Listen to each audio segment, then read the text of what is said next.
on se retrouve aujourd'hui pour une nouvelle chronique. De quoi allons nous parler? The Demon Prince and Momochi. On ne me juge pas sur mon accent anglais, au moins j'essaye. Donc du coup, c'est un shoujo des éditions Soleil terminé en 16 tomes. D'ailleurs, il est dans la catégorie gothique. Il est sorti en 2013 au Japon, 2014 pour la France. Et attention, roulement de tambour, si je voulais absolument vous présenter cette œuvre cette semaine, c'est parce que Crunchyroll a décidé d'offrir une version animée à cette merveille. Oui, j'aime bien vous annoncer la couleur dès l'intro, j'aime bien, ça m'amuse. Donc du coup, la maman de cette œuvre n'est autre que Aya Shoto. D'ailleurs, il est potentiellement possible que durant l'année, je vous présente d'autres de ses œuvres parce que j'aime beaucoup cette mangaka. Mais ça, vous le saurez au fil de la vidéo. Allez, on passe au résumé.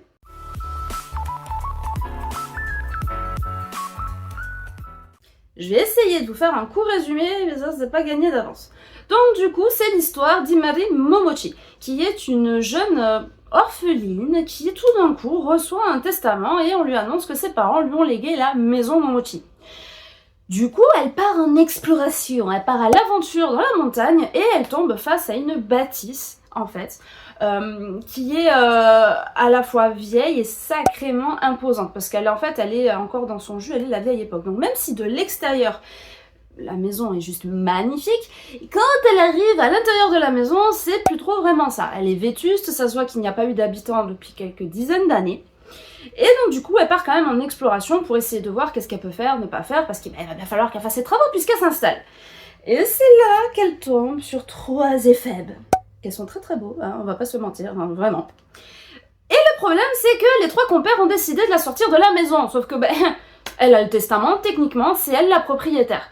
Et en fait, de fil en aiguille, en parlant avec eux, elle apprend que certes, elle est la propriétaire, mais le gardien de la maison n'est autre que Aoi. Et donc, les 2 autres personnes qui l'accompagnent ne sont autres que ses dieux tutélaires.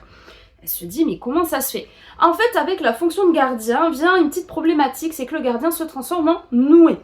Donc, le noué, c'est un être humain avec des oreilles de chat, une queue de renard et des ailes.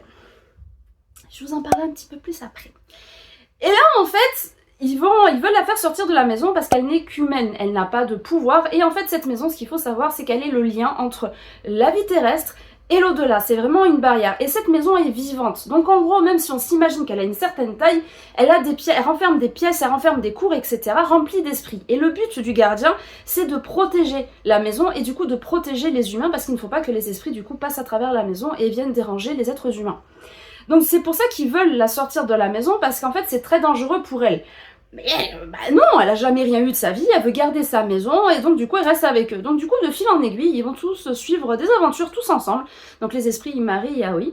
Et en gros ce qui va se passer c'est que de fil en aiguille, en voulant protéger la maison, en voulant se débarrasser des esprits, des liens se créent entre les personnages.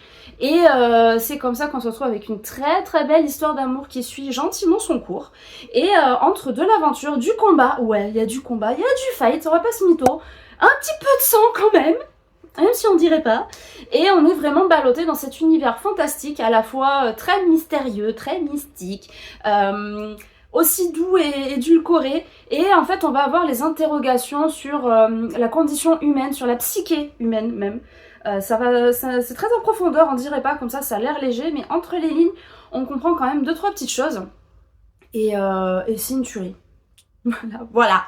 C'est tout ce que je peux vous dire. Et voilà, du coup, je pense qu'on va passer à mon avis. Mais je pense que je voulais quand même un petit peu donner entre l'intro et le résumé. Allez, on y va.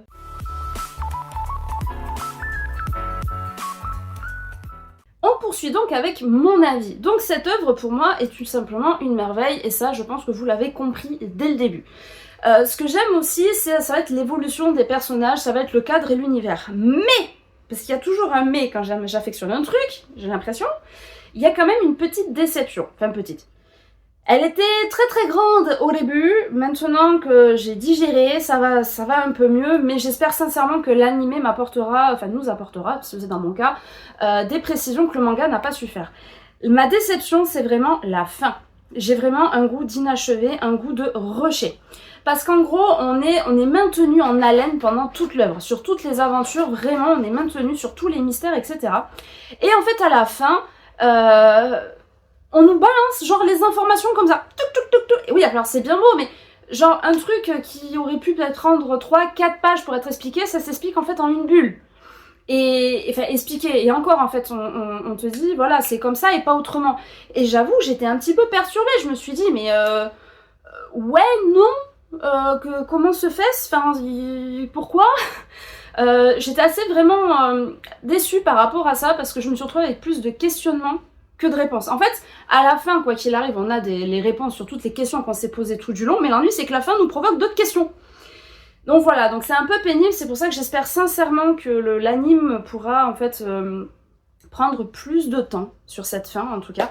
Mais hormis ça, rien à dire, parce que vraiment, que ce soit on est vraiment, l'histoire en fait, le synop est assez intéressant je trouve, parce que quand je vous dis qu'on parle de la psyché humaine, comme je vous l'ai déjà expliqué mille et une fois, normalement dans les shoujo, les cases sont blanches pour faire passer les émotions. Sauf que ce sont toujours des émotions positives, puisque ce sont des émotions d'amour.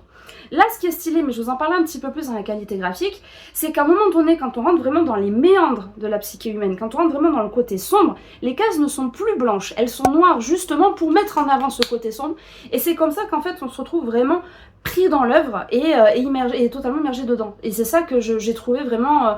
vraiment stylé, et puis même les liens que vont avoir les personnages entre eux, parce qu'en fait on s'attache à eux de par des flashbacks, mais aussi parce qu'il y a des chapitres qui vont leur être consacrés.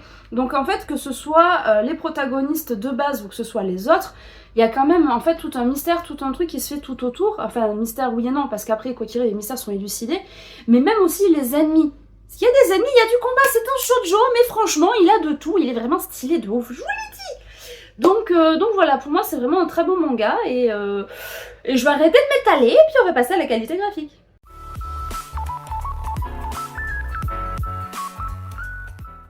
Petit changement qui s'opère, je me rends compte après coup que non seulement j'ai oublié d'allumer les guirlandes, mais qu'en plus on était un petit peu de travers, donc pardonnez-moi, mais au moins je me rattrape pour la fin de vidéo.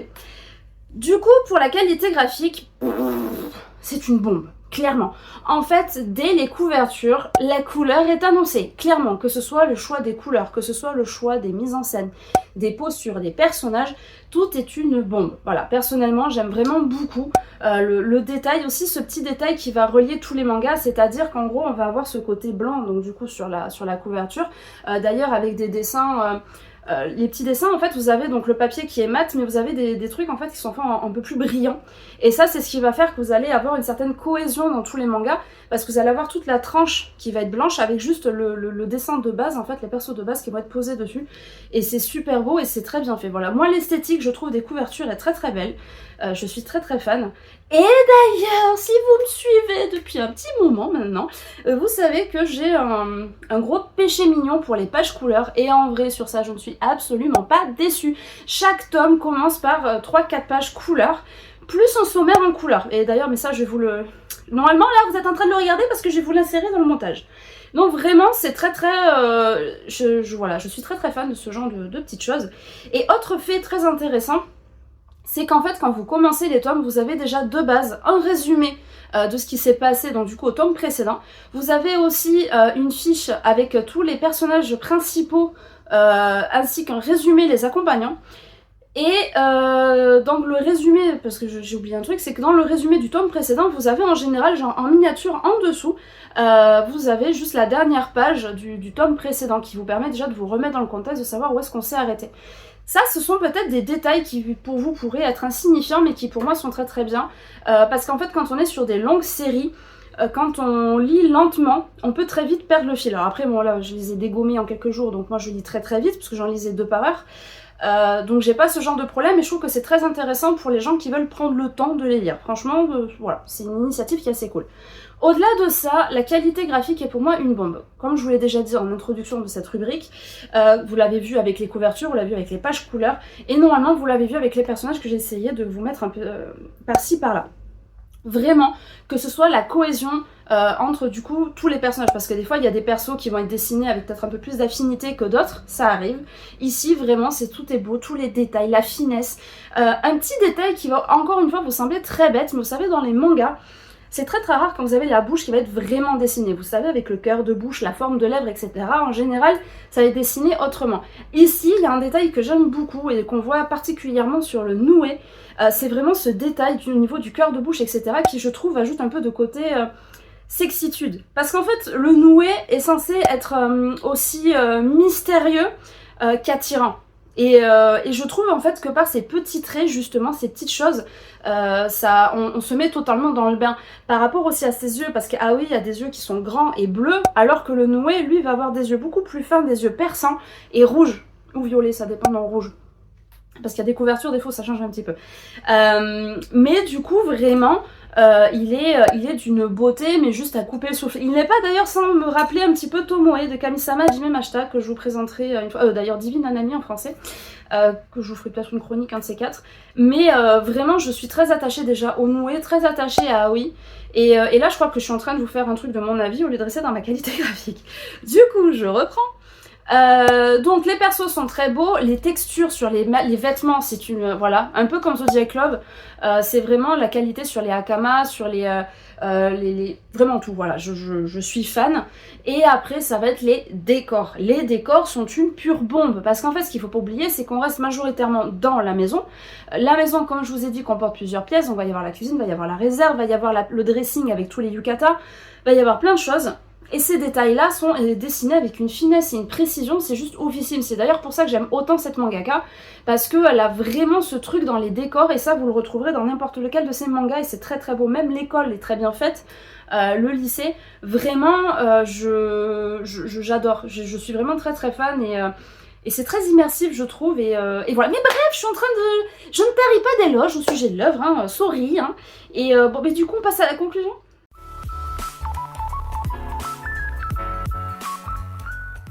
Je me suis un petit peu étalée dans la qualité graphique, mais c'est pas totalement innocent de ma part, parce que vous allez peut-être pas vous en rendre compte. Moi, pour une fois, pour cette chronique, j'ai d'abord cherché, en fait, tout ce que j'allais insérer dans la vidéo, et je vous avoue qu'il me fallait un petit peu de temps pour pouvoir faire mes insertions. Donc je vous avoue que c'est du fait exprès sans faire exprès, parce que j'ai pas eu besoin de chercher, parce que je savais ce que j'avais envie de dire, et en plus ça tombait bien, parce qu'il y a des choses que j'avais oublié de dire avant. Donc c'est pour ça que j'ai pris un petit peu plus de temps pour vraiment vous faire profiter des graphismes de l'œuvre qui sont juste super beaux. J'en profite d'ailleurs à ce propos pour vous partager ici, ne serait-ce que déjà l'affiche du coup de base de Crunchyroll pour annoncer donc The Demon Prince and Momochi. Et surtout je vais vous mettre en barre d'infos le lien pour le trailer, où je vous le mets en i d'ailleurs, et après j'ai essayé de vous mettre le lien pour Crunchyroll si c'est possible, parce que sincèrement pour ceux qui n'ont pas la foi de lire les 16 tomes, l'anime commence tout juste, donc profitez-en parce que ça vaut le coup. J'avoue que moi le trailer m'a un petit peu, m'a beaucoup même hypé. J'ai vraiment hâte. J'avais déjà hâte quand il est sorti, et là je vous avoue que dès que j'ai fini la vidéo, dès que j'ai fini de la monter et de la poster, croyez-moi je finis sur Crunchyroll. Donc j'espère qu'on se retrouvera là-bas et qu'on se donnera des petits avis. Donc voilà, je pense que cette chronique est à présent terminée. N'hésitez pas à me suivre pour Insta si vous voulez des infos, même si en cette nouvelle année, je me suis rendu compte d'une petite chose, c'est qu'en fait j'avais accès à l'onglet communauté, donc je vais essayer de vous communiquer aussi sur le truc de communauté et sur Instagram, donc n'hésitez vraiment pas à y faire un tour pour ceux qui ont la flemme de s'abonner sur Insta, chose que je comprends, mais au moins dans l'onglet communauté vous serez au courant quand j'ai des petits soucis ou non. Donc voilà, et je pense avoir fait le tour. J'ai oublié de vous souhaiter une très très belle année en cette introduction, voilà. Donc je vous souhaite une magnifique année. D'ailleurs, j'ai peut-être profité de l'onglet communauté pour vous faire un petit message pour la nouvelle année. D'ailleurs, comme ça vous l'avez tout le temps. Enfin bref. Donc je souhaite une belle année, ainsi que chance, fortune, pas forcément au niveau de l'argent, juste la bonne fortune de manière générale. Je le dis à chaque fois, mais en fait ce que je souhaite aux gens, c'est surtout que vous puissiez accomplir vos rêves, vos envies, et que vous vous sentiez heureux et épanoui. Et ça vraiment, c'est ce que je souhaite en tout un chacun, et c'est ce que je souhaite en cette nouvelle année, surtout pour ceux qui ont eu une année assez galère l'année dernière. J'espère vraiment que cette année sera l'année de la rédemption, et que tout, et de la résurrection et tout le bazar, et que tout ira mieux pour vous en cette nouvelle année. Après ces paroles assez sages, je vous laisse enfin, et pourquoi pas d'ailleurs aussi aller regarder sur Crunchyroll, et donc du coup je vous fais tout plein de bisous, et je vous dis à la semaine prochaine pour une nouvelle chronique. Allez, ciao ciao.